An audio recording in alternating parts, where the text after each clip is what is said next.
다 저금이네요. 네, 사실은 이게 좀 많아야 좋은 건데 안 나온 거죠. 근데 과연 나는 이게 떨어지니까 앞으로 알러지가 생긴다는 건가? 우리는 닥터 프렌즈. 안녕하세요, 닥터 프렌즈입니다. 네. 장내 미생물이 중요하다는 이야기는 이제 정말 너무 많이 들었어요. 진짜 이 자리에서만 한 10번 들은 것 같아요. 특히 우창현 선생님 평상시에도 얘기하고 여기에서도 얘기하고. 그렇죠. 그러니까 건강한 먹거리들이 우리 몸에 좋은 장내 미생물을 만들기도 하지만 또 좋은 장내 미생물들 혹은 안 좋은 장내 미생물들이 면역세포의 기능을 어떻게 만든다든지 그리고 비만, 대사, 심지어는 뭐 감정까지도 영향을 맞아요. 미친다, 이런 연구 결과들이 계속해서 나오고 있어서 나도 진짜 궁금하거든, 사실. 내 장내미생물 어떤지. 그러니까 이게 궁금할 수도 있고 또 있어요. 이게 내가 지금 뭔가 안 좋아, 내가 지금 비만하고 대사가 안 좋고 피곤한 것 같아요. 근데 이게 그럼 이게 내 장내 미생물 때문인지 혹은 내 다른 생활 속의 어떤 습관이라든지 어떤 행태 때문인지 이거 알기가 어렵잖아요. 그렇지, 그거 근데 궁금한데 알 수 없지, 사실. 그래서 만약에 내가 어떤 장내 미생물들을 가지고 있고 이런 것들이 알러지라든지 어떤 안 좋은 그런 건강 행태와 연관이 있다면은 장내 미생물들을 개선하려는 노력을 우리가 좀 더 할 수 있을 거다. 그렇지. 원래 현 상태를 파악하는 게 개선을 위한 준비가 되니까. 근데 다들 우리가 다 좀 부족한 게 있어요, 아시다시피. 그쵸, 맞아요. 저는 알러지가 있고 뭐 다 부족한 게 있는데 건강하지 않은 또 끝도 없이 부족한 게 있다 그러니까. 저희 오래 봤으니까 셰프님도 다 아실 거예요. 알죠. 예, 그래서 이런 궁금증을 좀 해결하고자 사실 저희가 대변 검사를 해봤어요. 예. 맞아요. 정말 오랜만에. 이게 아니 오랜만이 아니라 이런 식으로 하는 건 처음이었어. 굉장히 좀 흥미진진하게 했는데 이게 흥미진진하겠어. 왜냐면 궁금하니까. 근데 이게 어떤 분들이 그러는 것도 질문하더라고요. 뭐 대장 내시경으로 안에 들어가서 보면은 뭔가 미생물 환경 같은 걸 볼 수 있지 않느냐. 충분히 그렇게 좀 궁금해하실 수 있고요. 근데 이제 내시경으로 보는 거는 저희가 예전에 게임에서도 보여드렸지만 어떤 장 점막의 상태 같은 걸 볼 수가 있어요. 전반적인 그냥 장의 모습을 보는 거지. 네, 여기에 어떤 세균들이 살고 있고 이거 퍼센티지가 어떻게 되는지 굉장히 알기 어려워요. 근데 장내에 굉장히 안 좋은 염증을 만드는 그런 세균들이 있긴 하거든요. 얘네가 만들어내는 장내 염증의 상태, 이런 거를 보고 장염 같은 것들을 진단하긴 하지만 우리가 일반적으로 가지고 있는 장내 미생물 총이라고 하죠. 이거를 알려면은 배변을 가지고 예. 근데 실제로 이렇게 우창현 선생님 손짓을 하는데 스틱이 이렇게 돼 있더라고요. 이거를 분석하는 노력이 필요한데 이걸 어떻게 하는지, 그리고 우리 장내 미생물 상태가 어땠는지 너무 궁금해서 저희가 전문가를 모셨습니다. 네. 대변 전문가. 장내 미생물 총에 대한 전문가. 자리가 하나 비어져 있던 이유가 있죠. 자, 그럼 초대하도록 하겠습니다. 예. 네, 소장님 나와주시죠. 자, 여기로 갈게요. 네. 감사합니다. 전문가 선생님이 오셨는데 한번 간단하게 자기소개 좀 부탁을 네. 드리겠습니다. 네, 안녕하세요. 저는 유튜바이오에서 BT 연구소를 맡고 있는 진단검사의학과 전문의 송민정입니다. 그러면 진단검사학과를 좀 모르시는 분들도 되게 많으실 텐데 인턴 레지던트 저희처럼 똑같이 하시고 그치. 보통은 병원에서 이제 어떤 연구들 인체에서 나오는 많은 인체 유래물들을 분석을 해서 우리가 흔히 아는 거는 혈액 검사, 유전자 검사, 뭐 소변 검사 이런 것 등을 통해서 우리가 정확한 진단을 하는데 도움을 주는 과라고 생각을 하시면 되고요. 많은 전문의 선생님들이 병원에서 판독하는 업무들도 하지만 저처럼 진단 키트를 개발을 하거나 유전체 분석을 하는 전문의들도 많이 있습니다. 그러니까 저희는 대변을 그 키트에 나와 있는 대로 정확하게 천을 깔고 천 아니고 천 아니지. 물에 녹는 종이. 물에 녹는 신기하더라고. 종이. 네, 그거를 바닥에 까는 게 아니고요. 변기통에 깝니다. 혹시 오해하시는 분 있을까봐. 변기에 깐 다음에 그 위에 대변을 보고 거기에서 저희가 채취를 해가지고 소장님 연구소로 저희가 이제 보내드렸는데. 맞습니다. 그렇죠. 사실 제가 궁금한 게 어떤 방식으로 여기에 있는 그 유전체들을 분석하고 평가하는지. 많은 사람들이 굉장히 많이 궁금해하는 부분이고요. 그게 이제 종이를 깔 수밖에 없는 건 미생물 분석을 하는 거잖아요. 네, 그렇죠. 그러다 보니 환경 미생물이 들어가면 안 돼요. 물에 사는 애들. 그런 애가 들어가면 정확하게 장내 환경을 확인할 수 없어서 외부랑 접촉되지 않게끔 그 종이에만 하셔야 되고요. 일단 대변이 오면 거기에서 DNA를 추출합니다. 안에 들어있는 DNA들요. DNA를 추출하면 당연히 사람 DNA도 나오고 미생물 DNA도 나와요. 거기에서 미생물만 타겟팅하는 특정 서열을 넣어서 미생물을 전부 다 염기서열 분석을 하고 일종의 바코드 같은 거예요. 미생물의 바코드. 분자 유전학적으로 미생물을 분석을 할 때 우리가 흔히 생각하는 거는 이 PCR 방식과 증폭시키는. 네, 이제 코로나 때문에 PCR에 대해서 사람들이 워낙 많이 알아요. 코하는 거, 검사하는 거. PCR 검사, PCR 검사. PCR 검사. 그 PCR 방식으로도 할 수 있고 저희 쪽에서 하는 거는 MGS 방법이라고 해서요. 차세대 염기세열 분석법이라고 들어보셨나요? 뭔가 더 좋은 것 같다는 느낌. 저는 그냥 금시초문입니다. 아실 것 같은데 워낙 요즘 이제 논문 같은 거 낼 때 이쪽에서. NGS 검사 검사를 워낙 많이 하니까 일반인들도 아시더라고요. 그래요? 그래서 두 개의 큰 차이는 뭐냐면 PCR은 우리가 알고 있는 몇 가지를 그냥 이렇게 확인하는 거예요. 그래서 최대 한 10가지 정도만 동시에 확인을 할 수가 있고요. NGS 같은 경우에는 미생물 전체를 전부 다 확인을 하기 때문에 우리가 장내 미생물을 보려면 사실은 장내의 다양성과 균형을 봐야 돼서 NGS 검사가 더 적합하고 요번에 하신 검사는 그 NGS 기반으로 진행을 했습니다. 그러니까 양 같은 것도 좀 정량적으로 분석돼요. 네, 맞습니다. 그러니까 많이 있는 균은 그 균에서 나오는 염기 서열이 많겠죠. 그리고 조금 있는 것들은 약간만 나오니까 그 양을 갖고도 우리가 프로포션, 그러니까 분율을 확인할 수 있어요. 근데 제가 좀 궁금한 게 있는데요. 네. 여기 이낙준 선생님이 주소를 잘못 적어가지고 아니야, 나는 잘 적었어. 하여튼 간에 배변이 문 앞에 한 2, 3일 정도 있다가 수거를 해갔어요. 근데 그게 상온도 아니고 진짜 추운. 그래도 괜찮은지 아니면 DNA도 그 시간을 버틸 수 있을지. 일단은 검체는 물이 담겨 있었죠. 네, 맞아요. 그게 약간의 보존 효과가 있어서 한 일주일 정도까지는 실온에서 괜찮고요. 정확하네요, 그러면. 네. 또 그러면 사실 저희가 그렇게 검사한 것들을 가지고 왔어요. 이 와. 결과지. 얼마나 재밌냐면은 혜리 이런 거 되게 궁금해하거든요. 제 걸 보더니만 자기 거랑 저희 딸 둘, 하린이랑 채린이 거를 주문을 했어요. 이거 보고 궁금하다고. 내돈내산이네요. 네, 그래서 이낙준 쌤 거, 예. 진승이 거, 예. 제 거 이렇게 해서 분석과 네, 저희가 네. 어떤 생활 습관을 좀 가지면 좋을지, 뭐가 우리의 약점인지 적나라하게. 먼저 안 좋을 것 같은 애부터. 이거 저 진짜 공개 안 하고 싶은데요. 스트레스 받으면 햄버거 먹고요. 세 분 거를 대략적으로는 봤는데 그 점수가 세 분 중에서는 가장 나쁘셨고요. 야, 예. 근데 이제 유독 다양성 점수가 우리가 45점에서 75점을 보통의 카테고리에 넣는데 거의 하한치라고. 오, 다양성 점수 47점이 거의 하한치. 맨날 똑같은 것만 먹어. 종류가 다양하지 않다는 거죠, 다양하지 미생물 않다는 종류가. 거. 예. 네. 일단은 종합 점수는 다양성 점수랑 균형 점수에 가중치를 부여해서 한 거여서 이게 사실은 가장 신경을 많이 쓰시면 될 것 같아요. 종합 점수가 많이 나쁘지 않으면 일단 나는 건강관리를 잘 하고 있다라고 생각하시면 되는데 선생님 같은 경우에는 조금 낮은 거. 예. 네. 그다음에 장유형은 보통은 우리가 식이랑 관련돼서 총 3가지 유형이 나와요. 그래서 프레보텔라, 박테로이데스, 루미노코쿠스가 있는데 네. 일반적으로는 프레보텔라는 채식 위주, 루미노코쿠스는 탄수화물 위주, 박테로이데스는 육식 위주인데 꼭 그렇지는 않아요. 그런 경향성이 있는 거고 나머지는 다 가치 판단의 지표라면 얘는 사실은 뭐가 더 좋은 거야? 이런 건 없어요. 그래서 그냥 뭐. 대략적으로 채식을 많이 하는 사람들에서 나오는 미생물이 많이 나왔다. 뭐 이 정도로 보시면 되고요. 제가 채식 쪽으로 좀 패스트푸드를 많이 드신다고. 아니, 뭐, 돼지야. 야채가 많지. 예. 돼지야. 그래서 다양성은 떨어지지만 우리가 이제 건강 지표라고 해서 6가지 이 미생물들도 비만을 유발하는데 관련돼 있다. 비만을 억제하는데 관련돼 있다. 이러한 미생물들로 추가 분석을 진행을 한 거예요.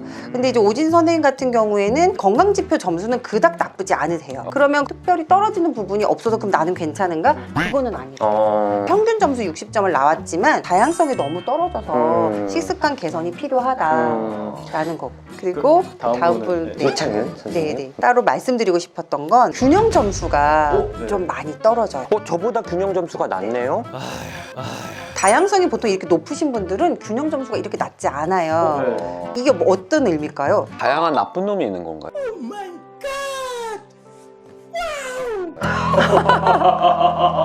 다양한데 유해균이 좀 많다. 치열한 싸움터군요, 저는. 또 건강 지표에서 장질환 쪽에 점수가 훅 떨어졌어요. 오, 그러니까 이거 여기서 다 깎아먹은 것 같아요. 얘랑 앞에 점수랑 크게 상관없고요. 이거는 독립적으로 환산되는 거여서 이게 나쁘다고 해서 앞에 점수가 나쁜 건 아니에요. 근데 장질환에서 유독 나쁜 점수가 보이는 거는 장질환을 유발하는 유해균이 생각보다 좀 많으세요. 다른 분들보다. 그래서 그 유해균을 좀 떨어뜨릴 수 있는 솔루션이 필요할 것 같습니다. 그리고 제가 또 보면 알러지 쪽에서 사실 제가 알러지가 지금은 좀 많이 좋아지긴 했는데 보니까 알러지를 억제하는 것들이 다 적더라고요. 네, 맞아요. 그러니까 우창훈 선생님이 어릴 때 천식도 있었고요. 비염이 좀 심해요. 그리고 삼각김밥 먹고 알러지가 맞아.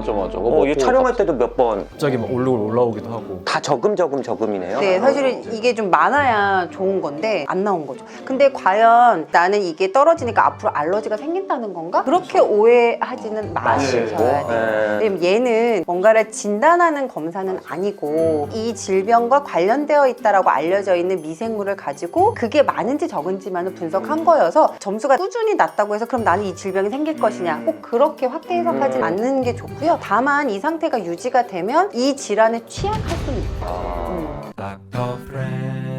그다음에 그러니까. 점수가 굉장히 근데 좋으셨어요. 사실 최근에 굉장히 잘 먹었어요. 이거 하기 한 달, 두 달? 두 달 정도 정말 균형 잡힌 거를 계속 먹었거든요. 그래서 먹었습니까 안 먹었습니까? 지중해식 도시락. 네, 지주시 도시락을 몇 달간 먹었거든요. 한 두 달 네, 정도 네. 지금. 벼락치기 한 게 반영된 게 아닌가. 벼락치기 반영될 수 있어요. 네. 이게 보통 장내 미생물은 우리가 한 3, 4일만 신경을 써도 조금 좋아지고 보통은 2주 정도면 개선이 될 수 있어서 제가 이거 할 때 배가 좀 아팠던 것 같아요. 저는 전날 술을 마셨던 것 같아요. 아니, 전날 술 마신 거 영향을 받기 조금 어려울 것 같고요. 여기서 독특한 거는 가장 점수가 좋으신데 유산균 수가 가장 적으세요.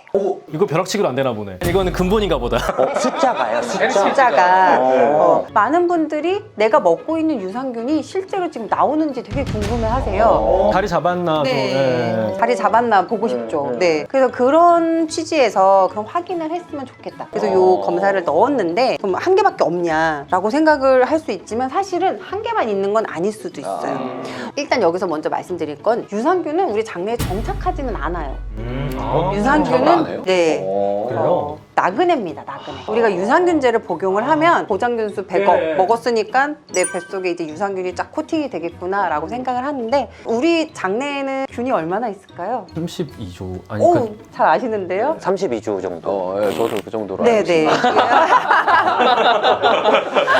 우리가 이제 100조개라고 처음엔 알려졌어요. 근데 이제 다시 확인해봤더니 약 38조. 그 중에 95%가 대장을 포함한 장에 있으니까 대충 뭐 30조개 이상이 장내의 미생물이라고 생각을 하면 100억 보장균수 먹는 게 크게 몇 의미는 퍼센트일까요? 없겠네요. 굉장히 소수죠. 그러네요. 굉장히 소수인데다가 이 소수의 유산균이 강한 위산을 뚫고 대장까지 가서 본인의 원래 활성을 나타내는 게 사실 쉽지가 않겠죠. 그렇긴 하겠네. 너무 길고 멀다. 담즙도 나오고 위산도 나오고 너무 힘들고요. 하지만 굉장히 소수지만 얘는 들어가서 유익균이 우세할 수 있는 장 환경을 만들어줘요. 유해균이 좀 많은 장에서 유익균이 지나가면서 유해균을 억제하고 내 몸속에 있는 유익균이 잘 자랄 수 있는 환경을 만들어주니까 지나가면서 그 역할을 해주고 빠지는 거죠. 굉장히 소수다 보니 검사를 했을 때 좀 감춰줄 수가 있어요. 그래서 없다고 내가 100% 없다라고 생각하시면 안 되고 이 앞에 설명해 보시면 한국인의 한 75%가 없거나 한 개, 두 개, 세 개. 그 이상 보유한 사람이 사실은 한 25%밖에 되지 않아요. 그러니까 여기 계신 선생님들은 일반적인 한국인 그러네요. 프로포션을 넷 보이는 중에 거고. 셋에 들어갔네. 그쵸. 그래서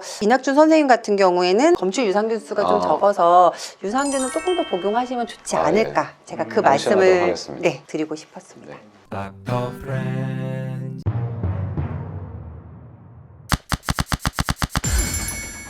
복개니 카페에서 어떻게 하면 장내 미생물을 관리할 수 있는지 좀 꿀팁. 장내 미생물 좀 건강하게 관리하는 방법들. 네, 저는 이제 세 가지를 말씀을 드려요. 첫 번째는 금연, 금주, 규칙적인 운동, 스트레스 관리, 수면. 그게 가장 첫 번째입니다. 두 번째, 세 번째 아무리 열심히 해도 첫 번째가 안 되면 어려울 것 같아요.